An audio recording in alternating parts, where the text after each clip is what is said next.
Case 1. Gabby Petito gained national attention in 2021 after embarking on a lengthy road trip with her fiancé, Brian Laundrie, and failing to return home. They planned to travel in a small white van, visit national parks, make videos, and enjoy their time together. They began the trip on July 2, 2021, departing from New York with ambitious plans to explore the country. Many people online followed their posts, thinking the couple was happy and living a fun travel life. But the truth inside the trip was much more painful, and it led to a tragedy that shocked millions. As the trip continued, signs of trouble started to show. On August 12, 2021, police in Moab, Utah, stopped the couple after a call reported a fight. Officers saw that both were upset, and they separated them for the night to give them space. After this, Gabby and Brian continued the trip, but the tension did not go away. Even though they posted smiling photos online, their journey was no longer peaceful. These moments were later confirmed in official police reports and news sources such as CBS News. Brian had known Gabby for years, and they had lived together before the trip. People close to them said the relationship sometimes had serious arguments. During the road trip, Brian controlled the van, controlled the money, and often controlled where they went. The police body camera video from August showed Gabby crying while Brian stayed calmer. These details later helped people understand the power imbalance between them. On September 1, 2021, Brian returned to his parents' home in Florida without Gabby. He drove the van they shared, but he did not tell anyone where she was. He refused to speak with police when they asked questions. Because of this, he became the main person the authorities wanted to question. On September 11, 2021, Gabby's family reported her missing after losing contact with her for many days. On September 19, 2021, Gabby's remains were found in Wyoming, near an area where the couple had last been seen. The official autopsy showed she died by homicide caused by blunt force injuries and strangulation. These facts were confirmed in the Teton County coroner's report. The FBI later stated that Brian was responsible for her death. After Gabby was found, Brian left his home and disappeared into a nature reserve in Florida. A large search took place involving local police, federal agents, dogs, and water teams. On October 20, 2021, Brian was found dead. Nearby was a notebook where he admitted he killed Gabby. Case 2. Jeffrey Hood and Molly LaRue were a young couple who loved helping people explore the outdoors. They worked with a program that taught boys and girls how to camp, hike, and stay safe outside. In the summer of 1990, they decided to walk the long Appalachian Trail together. This trail covers many miles across several states, and it takes months to complete. Jeffrey and Molly enjoyed quiet days, simple meals, and being close to nature. They planned to finish the trail slowly and enjoy each step together. On September 11, 1990, Jeffrey and Molly reached a small wooden shelter called the Thelma Marks Shelter in Pennsylvania. They were tired from their long walk and wanted to rest for the night. The shelter was open and used by many hikers. It was a normal stop for anyone walking the trail. Jeffrey and Molly had no way of knowing that a dangerous man was also moving through the same area. That man was Paul David Cruz. He was 42 years old at the time and was already wanted by police for past crimes in Florida. Cruz lived mostly in the woods and avoided towns. He carried a gun, and he kept moving from place to place so officers could not find him. Before crossing paths with Jeffrey and Molly, Cruz had been hiding in forest areas, taking food from shelters, and watching hikers from a distance. Police later learned that he had a long history of violent behavior, troubles with the law, and periods where he tried to disappear into remote places. When Cruz reached the Thelma Marks shelter, he found Jeffrey and Molly inside. What happened next took place quickly and left no chance for them to defend themselves. Jeffrey was shot several times. Molly was tied up and killed soon after. Other hikers who arrived later saw the terrible scene and rushed to get help. Because the area was deep inside a forest, it took time for officers to reach the shelter. Police launched a large search across the woods of Michaud State Forest. Officers spread out in teams, used dogs, and checked trails, roads, and hiding spots. Cruz had left the shelter and tried to escape by moving through thick forest areas. He believed he could keep running, but on September 17, 1990, officers found him and took him into custody. Reports from that time show that Cruz was armed when arrested, but he did not fire at officers. The legal process began soon after. In 1991, Cruz went to court in Pennsylvania. The court found him guilty of 2 counts of first-degree murder for killing Jeffrey and Molly. Because of the seriousness of the case, he received 2 life sentences with no chance of release. He remains in prison today. Before we move on to the next, please support my channel by liking this video and subscribing to the channel. This kind gesture from you would help my channel grow. Thank you very much. Case 3. Larry Rudolph was a well-known dentist from Pittsburgh, and in October 2016, he traveled with his wife, Bianca Rudolph, to Zambia for a hunting trip. The couple stayed in a cabin near the safari grounds. They had taken many hunting trips in the past, and this one was meant to be another long vacation together. But on the morning of October 11, 2016, everything changed. Bianca was found inside the cabin with a fatal shotgun wound. Larry told officials that the gun fired by accident while Bianca was putting it into its travel case. At first, local authorities in Zambia accepted this explanation. Reports written at the time treated the shooting as an accident. Larry returned to the United States soon after, and life appeared to continue normally for him. But questions grew when investigators in the United States reviewed several large life insurance policies taken out on Bianca. These policies, worth almost $5 million, were paid to Larry after Bianca's death. Insurance companies began raising concerns, and federal investigators opened a deeper review of what really happened inside that cabin. As investigators collected more information, they looked closely at the gun, the wound, the cabin layout, and Larry's actions before and after the trip. They also looked at Larry's relationship with another woman back home. Court records later showed that Larry had been involved with a woman named Lori Milliron for many years. Messages, witness statements, and travel records became part of the case. Prosecutors said the shooting did not match an accident and argued that Larry planned the death so he could collect the insurance money and continue his life with someone else. In 2022, the case went before a federal jury in Denver. Experts explained why the wound and the gun position did not match the story of an accidental discharge. Financial experts reviewed the insurance payments. Witnesses shared details about Larry's behavior, including statements about his marriage and the money involved. The jury heard about the long-term relationship between Larry and Milliron, which added to the suspected motive. After weeks of testimony, the jury reached a verdict. Larry Rudolph was guilty of foreign murder and mail fraud connected to the insurance claims. In 2023, a federal judge sentenced Larry to life in prison for the murder of his wife. He also received extra years for the fraud charges. Milliron was also convicted for helping Larry after the shooting and for lying during questioning. She received a sentence of 17 years in prison. These sentences came after long reviews of evidence, expert analysis, and careful study of what happened during the trip. Case 4. Harold Henthorne's story begins with a trip he took with his wife, Toni, on September 29, 2012. They went to Rocky Mountain National Park in Colorado to celebrate their 12th wedding anniversary. Friends said Toni looked forward to the quiet day and trusted her husband to plan the outing. The couple walked along a trail near Deer Mountain, an area known for high cliffs, open views, and rough ground. Harold later told rescuers that Toni stepped close to the edge to take photos and slipped. She fell about 130 feet. Emergency teams arrived, but they could not save her. At first, many people saw it as a sad accident during what should have been a happy outing. But small details soon raised questions about what really happened that day. As investigators talked with Harold, they discovered that his story did not stay the same. Some parts changed each time he explained the fall.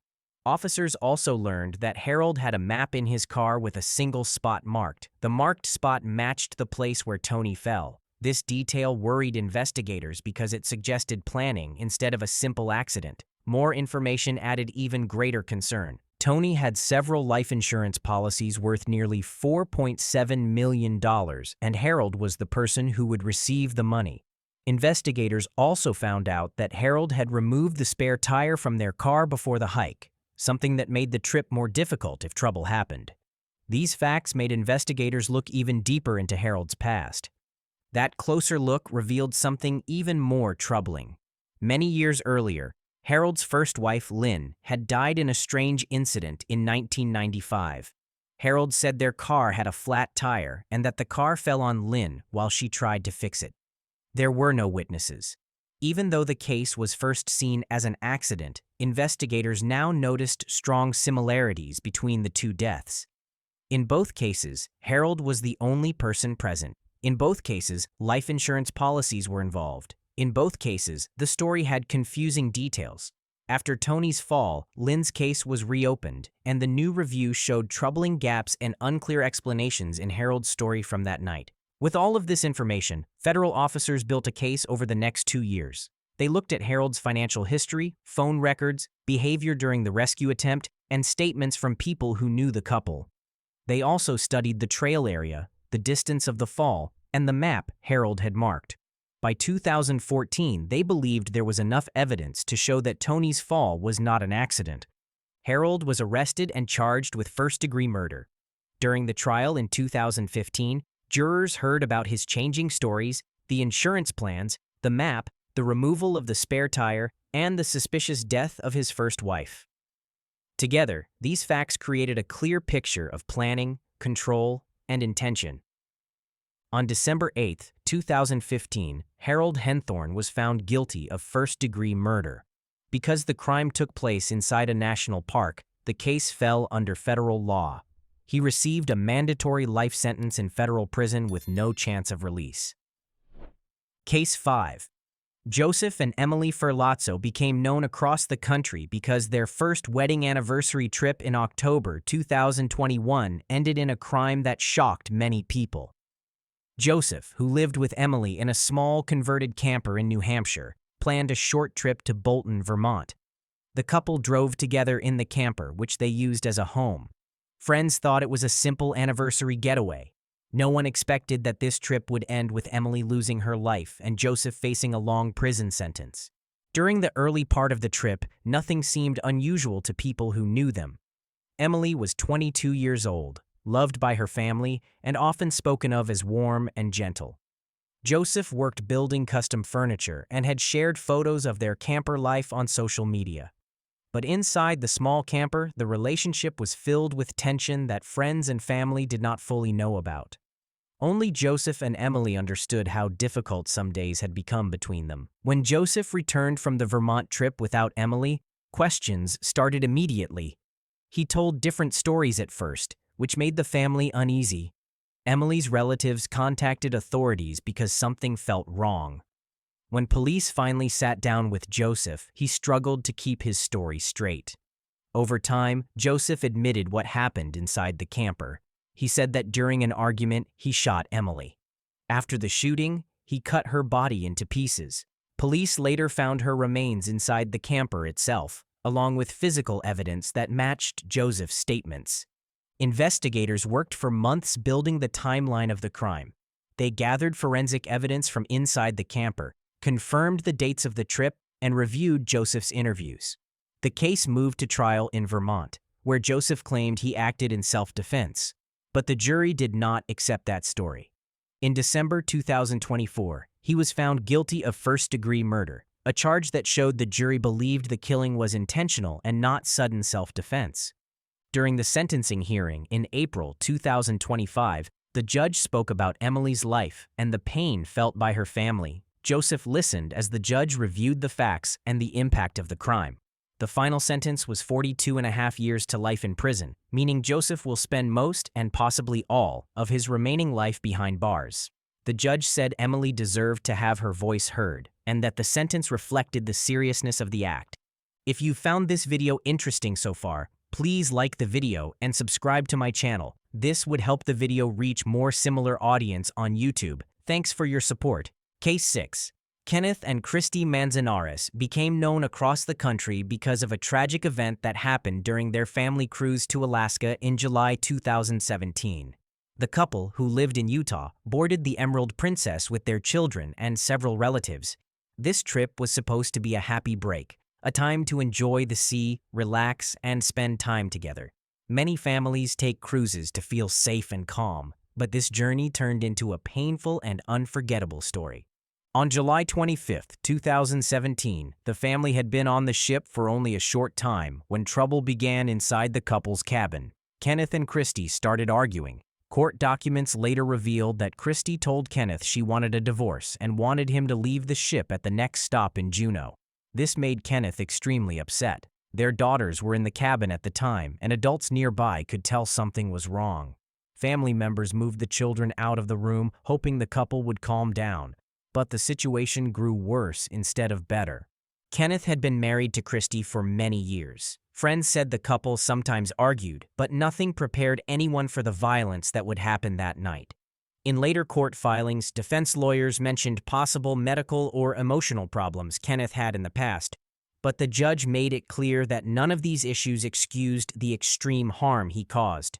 The judge explained that the attack was a choice, and that the facts showed he understood what he was doing. During the argument, Kenneth violently struck Christy many times. The force of the attack caused serious injuries. Family members heard a loud scream and rushed back toward the cabin. When security officers arrived, they found Christy on the floor, hurt beyond help. Medical staff tried to save her, but she passed away shortly after. A family member told investigators that Kenneth said something extremely upsetting during the attack. He claimed Christy would not stop laughing at me. This phrase later became widely reported because it showed how quickly anger turned into deadly behavior. Because the crime happened in U.S. waters, the FBI boarded the ship to carry out the investigation. They spoke with witnesses, looked through the cabin, reviewed medical findings, and gathered all the facts. The autopsy confirmed that Christy died from strong blows to her head and face. The evidence clearly showed that Kenneth was responsible. Kenneth was taken into federal custody and later chose to plead guilty to second-degree murder. On June 3, 2021, the U.S. Department of Justice announced his sentence: 30 years in federal prison, followed by 5 years of supervised release. Case 7. Bruce Beresford Redman and his wife, Monica Burgos, traveled to Cancun, Mexico in April 2010 for a family trip with their 2 young children. Bruce worked as a television producer in the United States, and Monica owned a small restaurant in Los Angeles. They had been together for years, and people close to them said they wanted the trip to bring peace to their home. They checked into the Moon Palace Resort, a large hotel known for pools, beaches, and family activities. What was supposed to be a calm vacation quickly turned into a tragedy that shocked people across 2 countries. On April 5, 2010, Bruce told the resort staff that Monica had gone out and had not returned. Workers searched the area, and police were called because it was unusual for a guest to disappear without any sign. Officers talked to Bruce, checked the resort, and asked questions about the couple's stay. For 3 days, they looked around the property, hoping to find Monica safe. But on April 8, 2010, the search ended with heartbreaking news. Monica's body was found in a wastewater area just outside the resort. Reports later showed she had been hurt, and the manner of her death pointed to violence. As the investigation continued, attention slowly turned toward Bruce. Mexican investigators later shared that they found signs of a struggle inside the hotel room. They also found marks on Monica's body that showed she had been attacked.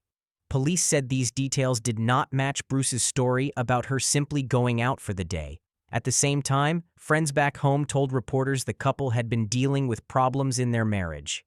These details added more questions to the case. Bruce Beresford Redman worked on well-known shows like Survivor. He had a strong career in the entertainment world, but his personal life was not as smooth. Reports later revealed that Monica had learned about an affair he was having. People close to the couple said this issue caused stress between them. When investigators learned about the affair, they believed it may have played a role in the events in the hotel room. Bruce denied hurting his wife, but the evidence kept building. Mexican authorities said Bruce was the last person seen with Monica, and they found items that connected him to the scene. After the discovery of her body, Bruce was ordered not to leave Mexico. However, he managed to travel back to the United States, which led Mexico to request his return. U.S. officers arrested him, and he fought the extradition in court for months before losing the case. He was finally sent back to Mexico in February 2012 to face trial. In 2014, a Mexican court found Bruce Beresford Redmond guilty of killing Monica.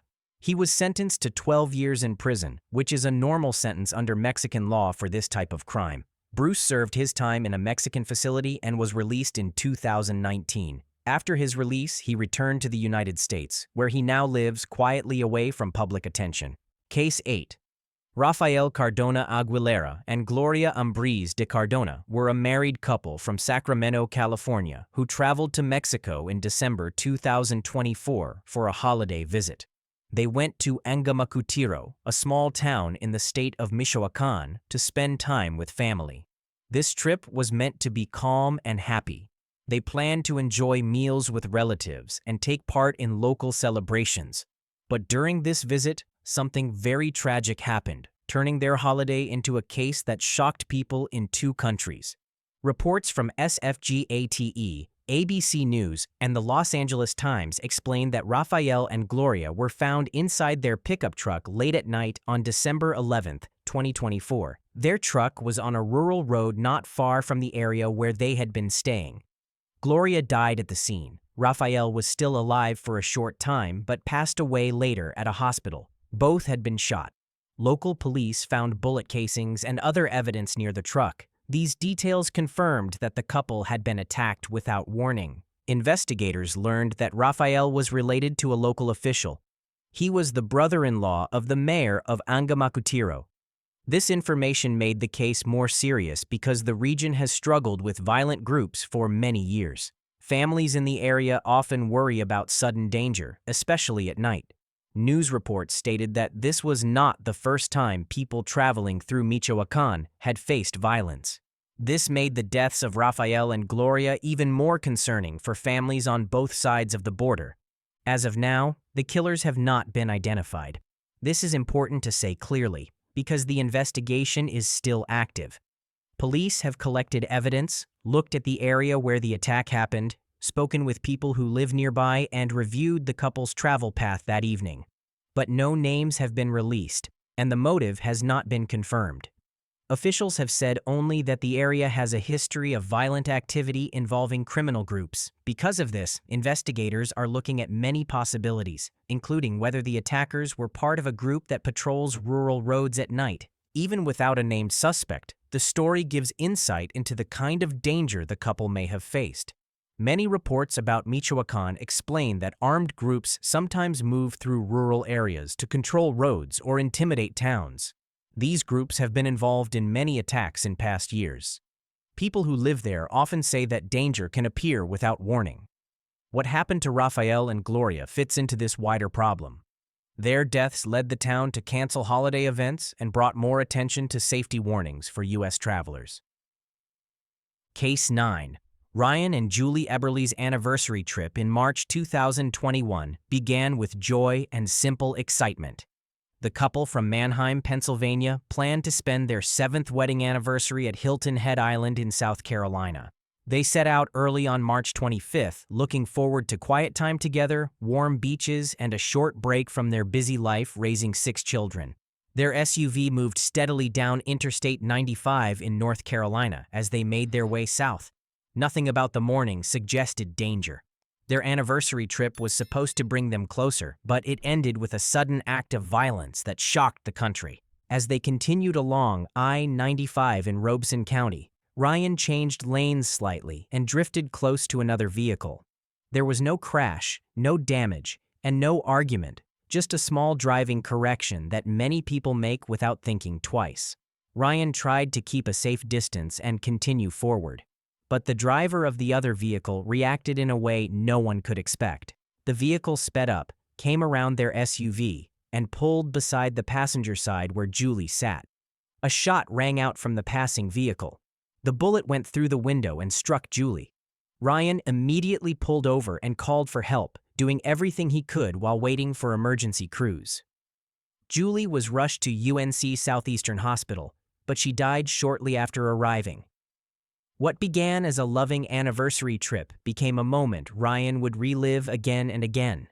The search for the person responsible became urgent. Robeson County deputies, North Carolina investigators, and federal partners reviewed highway cameras, collected witness reports, and studied vehicle details. The attack had no reason behind it, no warning, and no explanation other than pure rage from the shooter. Within a week, investigators identified the suspect, Dejuan R. Floyd, a 29-year-old man from Lumberton, North Carolina. He was arrested on April 1, 2021, during an early morning operation at an apartment complex. Officers explained that Floyd's vehicle matched camera footage from the highway and that the timing aligned perfectly with the shooting. For investigators, the case represented one of the most senseless road attacks they had seen. More information about Floyd raised deeper concerns. According to law enforcement, Floyd reacted fiercely to the minor lane merge moment, interpreting it as a personal attack even though there was no physical contact between the vehicles.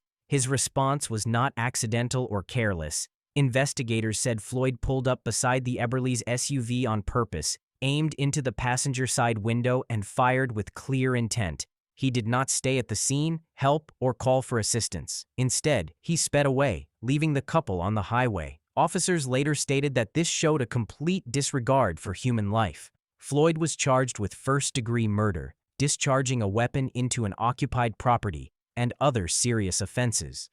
Because of the nature of the crime, he was held without bond. The charges reflect the view of investigators. The shooting was intentional and deadly, not an act of panic or confusion. Julie's death left her family, friends, and community in deep grief. Ryan spoke publicly about the moment on the road, saying he wished he could go back and prevent what happened. He described the lane merge moment as a simple mistake, not something that should ever lead to violence. The couple's 6 children now live with the memory of a mother taken during a trip meant to celebrate love. Case 10. Jessica Kolker traveled to Grenada in January 2016 with her husband Brian Van Melito for a quiet beach vacation. The couple lived in the Atlanta area, and they chose La Sagesse because it was peaceful and known for soft waves and open walking paths. Jessica worked with children at a hospital in Atlanta, and people who knew her described her as caring and gentle. She and Brian looked forward to a calm trip at the start of the new year. On January 24, 2016, Jessica and Brian began their day by taking a walk along the beach. The morning was calm, and the water was quiet. It was the kind of simple moment many couples enjoy during a getaway. But during their walk, a man approached them. He carried a cutlass. Jessica and Brian did not know him. There was no warning, and everything changed very suddenly. The attacker moved toward the couple quickly. Brian tried to protect Jessica, but the man forced them apart. Jessica was taken away from him while Brian ran to get help. He shouted for anyone nearby and tried to return to Jessica, but the attacker kept him away. When police searched the area, they found Jessica's body. An autopsy later showed she died from a skull fracture and asphyxia. Officers also confirmed, through reports shared by 11ALIVE and The Guardian, that the attack included sexual assault. Soon after the attack, a man named Dave Martin Benjamin, age 27, walked into a nearby police station and surrendered. He lived in the same area and was quickly identified as the suspect. Reports from CBS News and ABC News showed he had a serious criminal history. Before killing Jessica, he had been arrested for robbery and for a past sex offense. He had served time in prison but was released not long before the attack. Benjamin's past showed a long pattern of dangerous behavior. Local residents told reporters that he had frightened people before. Some said they were not surprised when they learned he was the suspect. His earlier crimes raised painful questions about why he had been allowed to move freely without close supervision. For many people, this part of the story added even more sadness, because Jessica might still be alive if Benjamin had been kept under strict control. The case moved into the court system. Brian played an important role in explaining what happened. He described how quickly the attacker came toward them, how he tried to protect Jessica, and how helpless he felt when they were separated. His words helped investigators understand the timeline from start to finish. Police shared their evidence, including the autopsy results and witness information. In January 2018, the court reached its final decision. Benjamin was sentenced to life in prison for Jessica's murder. The judge explained that the crime was extremely violent and required the strongest punishment. The court also ordered Benjamin to receive psychological counseling during his sentence because of the pattern shown in his past behavior. Jessica's family and Brian continue to remember her with love. She was someone who spent her life helping children and bringing comfort to others. Brian has spoken about her kindness and the joy she brought into daily life. Even though the attack happened far from home, her story touched people across the world. Case 11. Ralph Hendry and Kathy Brandel became known around the world in early 2024 because their peaceful sailing trip in the Caribbean ended in a terrible way. They were an American couple who had retired and chosen to live full-time on the water. Their home was a catamaran named Simplicity. They loved sailing, meeting other boaters, exploring new islands, and enjoying quiet evenings under the sky. In February 2024, they were traveling through the Eastern Caribbean, enjoying another journey they had planned with care.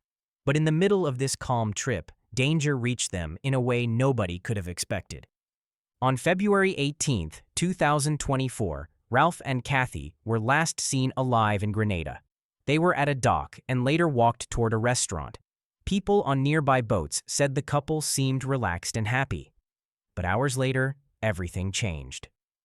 According to police reports, 3 prisoners escaped from custody in Grenada that same weekend.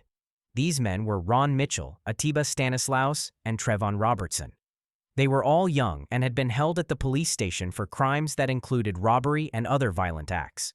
When they escaped, they were desperate to get off the island. Ron Mitchell, age 30, was described by investigators as the most aggressive of the group. He had a history of violent behavior and was considered dangerous even before the escape. Atiba Stanislaus, age 25, had been held for serious crimes and was known for being unpredictable. Trevon Robertson, age 23, was the youngest and also involved in earlier criminal cases. The police said all 3 men worked together during their escape, and they acted quickly once they broke free. According to verified news reports, after escaping, the men went to the marina area. There, they found Ralph and Kathy's catamaran, Simplicity. Investigators believe the men boarded the boat by force. The couple was already on the boat or returning to it when the attack happened. Police later explained that the men took control of the catamaran and used it to flee the island. What happened next is based on what police learned from evidence found on the boat and from interviews. While the boat was moving between Grenada and St. Vincent, the couple was harmed and killed. Police announced that they believe Ralph and Kathy were forced off the boat into the open sea. The ocean in that area is deep and rough, and no bodies were ever recovered. Several officials explained that the couple could not have survived once pushed into the water. Their families were told this by investigators, who described the chances of rescue as extremely low. On February 21, 2024, the catamaran Simplicity was found near St. Vincent. It was drifting and showed clear signs of trouble. Items were broken, the inside was damaged, and there was evidence that something violent had happened on board. Not long after, the 3 escapees were found on the island by local police. They were arrested and later returned to Grenada. Once back in Grenada, all 3 men were charged with capital murder. Police said the men were responsible for taking the boat, harming the couple, and causing their deaths. The charges were supported by what was found on the boat, the escape timeline, and the men's own movements after reaching St. Vincent. Case 12. Lucas Fowler and Chinna Dees became known across the world after their long road trip through northern Canada ended in a heartbreaking way in July 2019. Lucas was a young man from Australia and Chinna was from the United States. They loved adventure, simple living, and exploring new places. They planned to drive together along the Alaska Highway, a long road surrounded by forests, mountains, and wide open land. For them, the trip was meant to be fun, peaceful, and full of memories. But the quiet road they chose became the center of a tragic crime that shocked people in many countries. On July 14, 2019, travelers on the Alaska Highway near Liard Hot Springs saw Lucas and Chinna with their blue van. Witnesses later told police that Lucas was working under the van, trying to fix a problem. Chinna stood nearby, smiling and talking to him. Everything looked normal. There were no signs of danger. But early the next morning, on July 15th, police received a report of 2 bodies found on the roadside. When officers arrived, they discovered Lucas and Chinna. Both had been shot. Their van was still there, but the peaceful scene from the day before had turned into a crime scene. The question everyone asked was, who would harm 2 young travelers who had done nothing wrong? As police collected information, they quickly connected the deaths to 2 Canadian teenagers, Cam McLeod, 19, and Briar Schmigelski, 18. At first, the teens were listed as missing, not suspects. Their burned truck had been found far from their home, and no one knew where they were. But as new evidence appeared, police said the teens were responsible. To understand the case fully, it is important to know more about these 2 young men. Cam and Briar had grown up together in British Columbia. They were quiet and kept to themselves. Before the killings, their families thought they were leaving town to look for work. But instead of finding jobs, the teens headed north, carrying guns and supplies. Police never found a clear motive for their actions, but their path showed danger from the start. After killing Lucas and Chinna, they traveled farther north and were linked to another murder. Their actions led to one of the largest manhunts in modern Canadian history. The search for Cam and Briar spread across several provinces. Police officers, helicopters, dogs, and local communities all worked together to find them. People in small towns locked their doors and stayed inside. The teens were spotted in different areas as they drove across Western Canada, trying to stay hidden. The chase lasted for weeks and brought fear to many places that were normally calm and safe. On August 7, 2019, the manhunt came to an end. Police found the bodies of Cam and Briar in the wilderness near the Nelson River in Manitoba. According to official reports from the RCMP, both teens died by suicide. Nearby, officers discovered several video recordings the teens made before their deaths. In these recordings, Cam and Briar admitted they killed Lucas and Chinna. They did not explain why. They gave no reason for their actions. This left Lucas and Chinna's families with deep sadness, but also with the final answer the police needed to close the case. Case 13. Ralph Maneka was the American tourist at the center of the case. Ralph was 56 years old and lived in Boston. In February 2025, he flew to the Philippines to visit his partner in Trento, a town in Agusan del Sur on the island of Mindanao. The couple planned to spend quiet time together, visit local places, enjoy meals, and relax during the trip. Everything appeared peaceful during the early days of the visit, and Ralph and his partner were spending their time like any other couple on vacation. But during one simple stop to withdraw cash, their trip changed in a way that no one could have expected. According to reports shared by the New York Post and local Philippine outlets, the couple went to an ATM late at night to get money. Ralph stood at the machine next to his partner and completed the withdrawal. They were preparing to leave when a man wearing a mask approached them. The robber did not speak long. He demanded the cash Ralph had just taken from the machine. Ralph did not resist. He gave the money to the robber while trying to keep his partner safe. Witnesses later said the attack happened very quickly, with no chance for anyone to escape or call for help in time.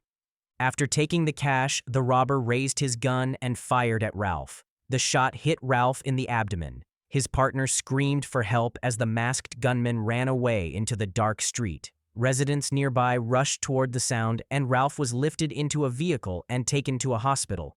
Doctors tried to save him, but the wound was too serious. Ralph passed away shortly after arriving at the medical center. His partner remained by his side, and investigators arrived soon after to collect information. Because the attacker escaped immediately and covered his face, authorities have not identified the killer.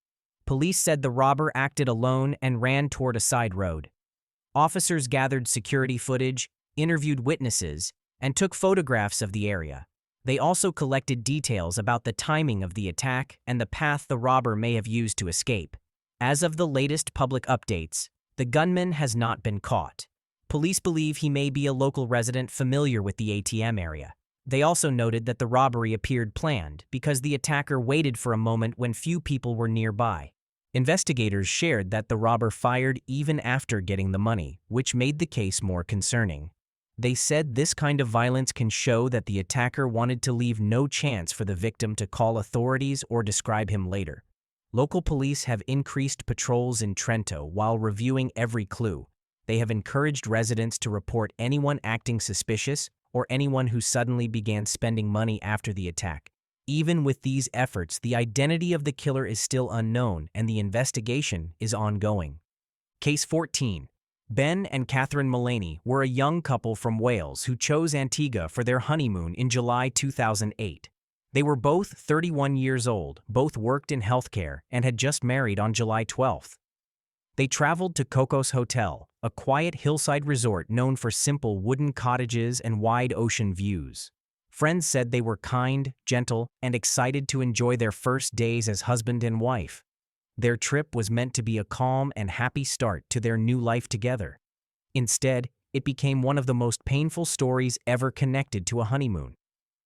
Late on July 27th, while the couple slept inside their private cottage, two armed intruders broke in. The men entered during a robbery, moving through the cottage while Ben and Catherine were still in bed. In just seconds, both intruders fired shots that struck the couple in the head. Catherine was rushed to Mount St. John's Medical Center, but she passed away soon after arriving. Ben survived the first hours, but his condition was extremely serious. Doctors arranged for him to be flown back to Wales in a special medical plane. His family hoped he would recover, but he died on August 3rd, 1 week after the shooting. What should have been a joyful holiday turned into a heartbreaking moment for the families, their community, and people who followed the case around the world. Police in Antigua began working to find the men responsible. The crime showed signs of planning, and officers believed the attackers had been involved in other violent robberies. After months of investigation, two local men were arrested, Caniel Martin and A.V. Howell. Both were already known to law enforcement for other serious crimes. Their names came up during interviews, and evidence began to link them to several robberies and another killing. This included stolen items, ballistic matches, and witness statements that placed them near the crimes. Their actions were described by officials as violent, dangerous, and damaging to the entire community. During the trial in 2011, the court learned more about how Martin and Howell carried out their crimes during that period. They broke into several homes, threatened people with weapons, and caused fear across the island. The break-in at the Mullaney's cottage was part of that crime spree. The court heard how both men entered the room, fired their weapons, and ran from the scene without helping the couple or calling for assistance. Their behavior showed clear intent to harm and escape. The trial ended with both men being found guilty of the Mullaney murders, as well as the killing of another victim named Wendy Romans. They each received multiple life sentences for their actions. Years later, Howell died after falling while attempting to escape from prison, while Martin remained in custody to serve his sentences. Case 15. Annie Dewani began her honeymoon in November 2010 with her husband, Shrien Dewani, in Cape Town, South Africa. They had been married only days earlier. Annie came from a Swedish Indian family, and Shrien was a businessman from the United Kingdom. They planned a calm and happy trip to celebrate the start of their life together. Cape Town was known for its beauty, and the couple wanted to enjoy the sights, food, and warm weather. But what was supposed to be a joyful visit slowly turned into one of the most talked about cases in the world. On the night of the 13th of November 2010, Annie and Shrien got into a taxi driven by a man named Zola Tongo. The couple believed they were heading back to their hotel after a night out, but during the ride, two men approached the taxi. They were Mziwamadoda Kwabe and Zulila Mngeni, two local men who were armed and ready to take control of the vehicle. The taxi was taken from Tongo's hands, and the couple suddenly became trapped in a frightening situation. Shrien was pushed out of the car and left on the side of the road. Annie remained inside the taxi with the men. The taxi disappeared into the night. Hours later, police found the vehicle in another area known as Lingalethu West. Inside, they discovered Annie's body. She had been shot and could not be saved. The sudden change from a simple taxi ride to a deadly event shocked people around the world. Annie's family in Sweden and India were left devastated. Shrien told police he had no control over what happened after he was pushed out of the taxi. Police began interviewing the men involved, and more details came to light. Zola Tongo, the taxi driver, said the hijack was not random. He claimed there was a plan behind it. Mziwamadoda Kwabe, one of the gunmen, said he took part in the hijack and admitted he held a weapon during the attack. Zolile Mingeni, the man found guilty of firing the shot that killed Annie, was later sentenced to life in prison. These three men became central figures in the case. Each one played a role in taking the couple's taxi, holding Annie inside, and carrying out the fatal attack. Their statements were used in court, but many parts of their stories conflicted with one another. Investigators found gaps, changes, and inconsistencies. Over time, this raised questions about whether these men were telling the full truth or leaving out important parts of the story. Because Tongo and Kwabi claimed the plan came from Shrien, South African authorities charged him with arranging the killing. The case gained worldwide attention as court hearings continued. However, during the trial, the judge found that the witnesses against Shrien were unreliable. Their stories changed many times, and some details did not match evidence found at the scene. On 8 December 2014, the court acquitted Shrien Dewani, saying the evidence did not prove he arranged the murder. Shrien returned to the United Kingdom a free man, but the case still left many people with unanswered questions. Some believed the killing was planned. Others believed it was a robbery that turned deadly. Case 16. Andrea Scherpf and Bernd Gurica were two young backpackers from Germany who wanted to explore the world together. In October 1983, they were traveling through Western Canada on a long holiday. They carried their bags, moved from town to town, and often used hitchhiking to reach new places. The roads of northern British Columbia were wide and quiet, and they hoped to meet kind drivers who would help them continue their journey. Their trip took them toward Chetwynd, a small community surrounded by long stretches of forest. But what began as a peaceful adventure soon turned into a tragedy that has remained unsolved for more than 40 years. Near the end of October, Andrea and Bernd were seen hitchhiking along a road not far from Chetwynd. They hoped for a simple ride to their next stop. When they did not reach their destination, people became worried. Their bodies were later found in a remote forest area used by logging trucks. Both had been shot, and there were no witnesses to say who had picked them up or what had happened in the moments before the attack.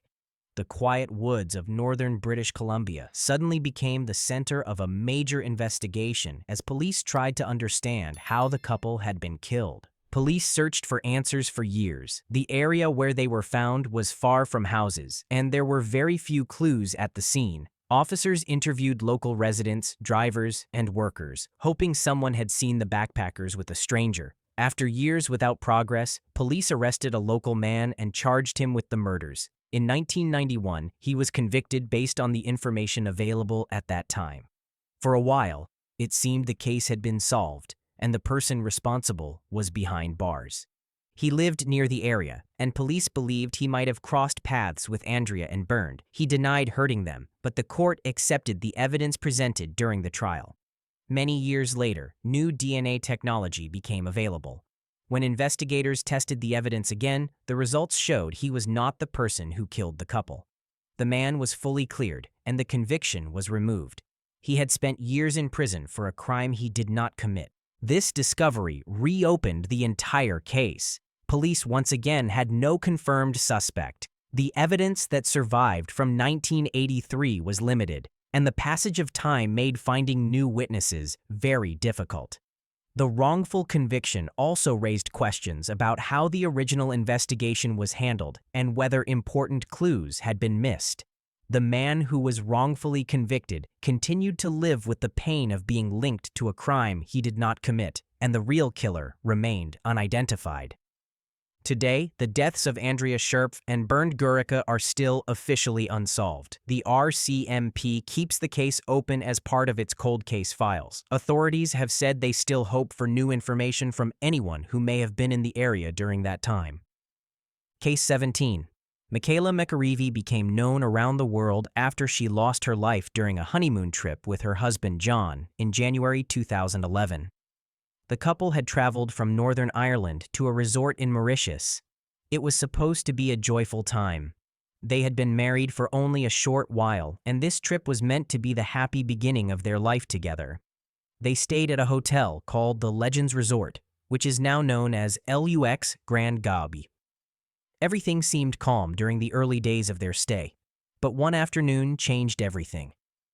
On January 10, 2011, Michaela and John had lunch together at the hotel. After eating, Michaela went back to their room to get tea or biscuits. John stayed behind for a moment, expecting her to return soon. When she did not come back, he walked to their room to check on her. When he opened the door, he found Michaela in the bathroom, no longer alive. She had been strangled. John called for help right away, and hotel staff rushed toward the room, but nothing could be done. Police in Mauritius began a full investigation. They looked inside the room, spoke with staff, studied the hotel key system, and tried to understand who entered the room before John arrived. The room had been opened with a master key card, which meant someone with hotel access had been inside. This detail became a major part of the investigation. 2 hotel workers were arrested and charged with murder. Their names were Avinash Tribhuwan and Sandeep Monia. Both worked at the resort. The trial gained wide attention because the story had spread across Ireland, the United Kingdom, and other countries. People wanted answers. Many hoped the trial would explain what happened in the room that day. During the trial, police shared their findings, witnesses spoke, and the court listened to both sides. The 2 hotel workers said they were innocent. Their lawyers said there was no clear proof that they harmed Michaela. After many weeks of hearings, the jury decided in July 2012. Both men were found not guilty. They were released, and the court closed the case without a conviction. Because of the verdict, there is no confirmed killer in this case. The investigation could not prove who entered the room or who caused Michaela's death. The 2 men who stood trial were cleared of all charges. Since then, the police in Mauritius have reopened parts of the case at different times, but no new person has ever been charged. Even though there is no final answer about who took her life, the case is remembered because it shows how fast a peaceful moment can turn into a loss that cannot be repaired. Michaela was only 27 years old. She was described as warm, friendly, and loved deeply by her family. Her husband, John, shared how kind she was and how much light she brought to others. Case 18. Hubertus and Birgit Kael were a German couple who loved spending their winters on the island of Tobago. They lived near Munich in Germany, but each cold season they traveled to their quiet holiday home close to Bacalais, a calm area on the Caribbean coast. They enjoyed long walks, warm days, and peaceful evenings by the sea. In November 2014, the Keels returned to Tobago for another extended stay. They planned to relax in the same routine they had grown to love. But during this visit, something terrible happened that changed everything for their family and for the people who knew them in Tobago. According to reports from Reuters, the Trinidad and Tobago Guardian, the New Zealand Herald, and German media, the couple was found on the 22nd of November 2014 with fatal chop-type wounds. Their bodies were discovered near the beach close to their holiday home. Investigators learned that the attack likely happened during one of their regular walks in the area. The injuries showed that the attacker used a sharp tool, such as a heavy knife or similar object. This violent assault shocked both German and Trinidad and Tobago officials because the Keels were well-known winter visitors who kept a very quiet routine. Police arrived quickly and began gathering information about the person who carried out the attack. Even though the killer was not caught, officers were able to describe some details based on the scene. They found footprints, examined the couple's home, and checked for items that might have been taken. Early reports mentioned that robbery might have been a reason for the attack, but later information from the Trinidad and Tobago Guardian suggested that valuables inside the home appeared untouched. This made the case more confusing. It meant that the killer's purpose was not clear. Some people believed the attacker might have been trying to target someone walking alone on the beach. Others thought the killer may have been hiding in the area and saw an opportunity when the couple passed by. But no final explanation has been confirmed. Investigators continued gathering statements from nearby residents. People living close to the beach shared what they heard that evening. Officers checked travel routes, searched the shoreline, and reviewed all information from the community. The German government also offered help with the investigation. Even with these combined efforts, the person who attacked the keels was never publicly identified. Police said the killer likely knew the coastal paths well and escaped quickly after the attack. Reports also noted that the area was quiet at night, which made it possible for the attacker to leave without being seen. The story of the keels stays in the memories of many people because they were simply enjoying their winter break in a place they trusted. They had visited Tobago for years and had built friendships with residents. Their deaths brought sadness to both sides of the world. In Tobago, the community reacted with shock, and local officials spoke strongly about the need to protect people who visit the island. In Germany, the news spread widely, and many people expressed worry about safety of travelers who stay in remote beach areas. Today, the case remains open. The killer has never been found, and the motive has never been confirmed. Case 19. David and Celia Barlow traveled to Uganda in October 2023 for their honeymoon and wildlife holiday. David was from Britain, Celia was from South Africa, and together they chose Queen Elizabeth National Park for its peaceful views, open wildlife spaces, and calm scenery. They had recently married and wanted a simple, quiet break to celebrate the beginning of their life together.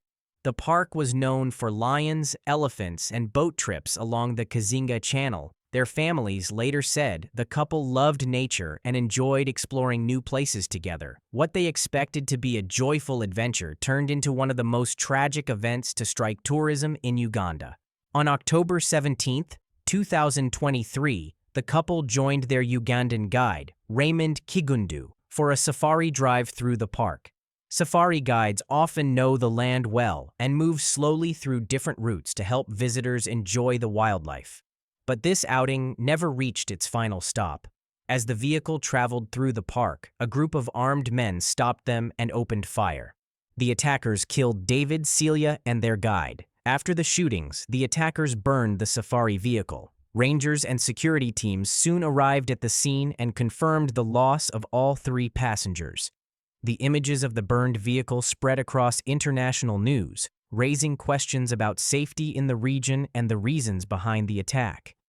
Ugandan authorities quickly identified the attackers as members of the Allied Democratic Forces, commonly known as ADF. This group has been responsible for many violent incidents in Uganda and neighboring areas. ADF is known for using surprise attacks to cause fear and damage. Officials explained that the attack on the Barlows was not random. It was part of a pattern linked to the group's actions in the region. Security teams believed the attackers planned the ambush and had been watching the area before striking. This information helped guide the next steps in the investigation and the large security operations that followed. After the attack, Uganda launched a major effort to find the people responsible. The Uganda People's Defense Force, UPDF, and police units moved into the park and nearby regions, searching for the attackers. Over the next days, several ADF suspects connected to the ambush were killed during military operations. The government announced that they were working to remove all members involved in the attack. A suspected ADF commander was arrested and later charged with planning the operation. Officials said this commander helped organize the ambush and may have directed the group that carried out the killings. Security teams described the ADF members involved as dangerous and responsible for several other crimes before the attack on the safari vehicle. The story of the couple's final trip brought sadness across Uganda, the United Kingdom, and South Africa. David and Celia had just started their life together, and their families spoke about their kind nature and love for exploring new places. The loss also affected many people in the tourism industry, including guides and park staff who work daily to keep visitors safe. Uganda's government called the attack a cowardly act and promised to strengthen patrols in the park, improve safety plans, and increase cooperation with international partners. They said the attack would not be ignored and that the people involved would face justice. Case 20. Christopher Farmer and Peta Frampton were a young British couple, both just 25 years old, who wanted to see more of the world together. In June 1978, their long backpacking trip brought them to the Caribbean Sea near the Belize and Honduras region. They hoped to enjoy warm weather, calm water, and easy travel between islands. During their journey, they agreed to continue their trip on a small yacht called the Justin B, run by an American skipper named Silas Dwayne Boston. To them, Boston was simply a man offering transport. They did not know what kind of danger he carried with him. Reports shared many years later explained that the atmosphere on the yacht grew tense as they traveled farther from shore. Boston controlled every decision on the boat, and his behavior often turned harsh. Witnesses and statements from people close to him described a man who used fear to control others, including his own children. He had a long history of violence and trouble with the law in the United States. Christopher and Peta were kind and calm by nature, but they were trapped on a boat with someone who had a history of hurting people. As the trip continued, Boston's actions became more threatening, and the couple had no safe way to escape. Late in June 1978, the worst happened. According to later investigations, Boston attacked Christopher and Peta during a dispute. Records show that both were beaten. Their hands and feet were tied, leaving them helpless on a boat far from land. They were forced over the side of the yacht while still alive. Their bodies were later found floating in the sea. With no solid leads at the time, local authorities struggled to build a case. Because the yacht was foreign, the skipper was American, and the victims were British, the case became difficult to solve. For decades, Christopher and Peta's families lived without answers.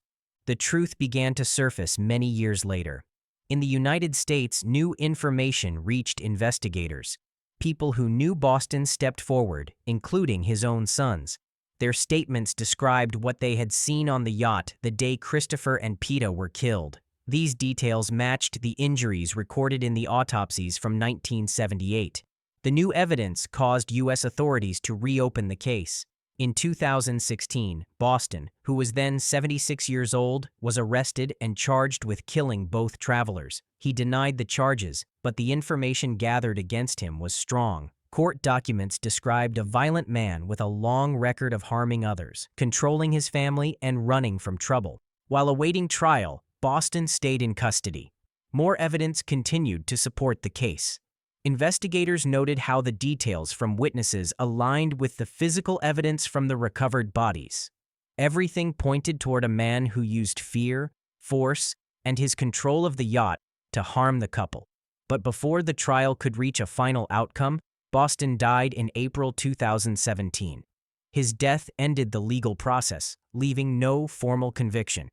Still, authorities stated that the evidence strongly supported the charges, and the families of Christopher and Peta finally had answers after nearly 40 years. Case 21. David Fisk and his partner, Lucida Cortez, traveled from Australia to the Philippines in July 2024 for a short visit. Both had Filipino roots, and they planned to spend peaceful days in Tagaytay City, a place known for cool weather, clean hotels, and wide views of the lake. Lucida's cousin, Mary Jane Cortez, joined the trip to spend time with them. The three checked into the lake hotel, expecting quiet rest, good food, and a simple family break. But on 10 July 2024, everything changed. Hotel staff became worried because none of the three answered calls or opened the door. When workers entered the room, they found a scene that shocked both the Philippines and Australia. David, Lucida, and Mary Jane were all discovered dead. Police later shared that the victims had their hands and feet tied and their faces were covered. The room, which should have been a peaceful space, became the center of a major crime investigation. Police began working quickly. They gathered evidence from the room and checked every corner for clues. Officers looked for fingerprints, checked items in the room, and created a timeline of the victims' final hours. Some of David's belongings, including a watch and shoes, were missing, so investigators considered robbery as a possible reason for the killings. But police also said they were not ready to confirm one final motive because many details were still being examined. One of the most important steps in the investigation came from CCTV footage. Cameras around the hotel showed a man walking near the victim's room at unusual hours. Hotel employees who reviewed the video recognized him. He was a former pool attendant who had previously worked at the same hotel. According to Reuters, the man had been removed from his job after a past incident involving room theft. Hotel staff also said he had been seen in the area even after losing his job. Because employees recognized him from the footage, police knew exactly who to look for. A few days later, on July 17, 2024, the man walked into a police station and surrendered. He was 33 years old. Police said he had been involved in previous arrests for violating gun laws and had a gambling history. These details painted a picture of someone who had already struggled with the law before the killings took place. When questioned, the suspect told officers he entered the room through a window. Police said they were still checking whether this was true. Investigators also said the suspect's statement suggested he may have been angry about losing his job, but they stressed that this was only one possibility. They also considered the idea that he entered the room to steal items, and the situation turned violent. According to the latest reports, the full motive remains under investigation. Although the suspect is in custody, the case is not fully closed. Reports from Australia in 2025 showed that the victim's family felt the legal process needed more work. They raised concerns about evidence handling and wanted stronger answers from authorities. Police, however, confirmed that the suspect will continue to face charges for the killings. If you enjoyed watching this video, please subscribe to my channel. I create and post daily interesting true crime documentaries on the channel. Thanks for watching.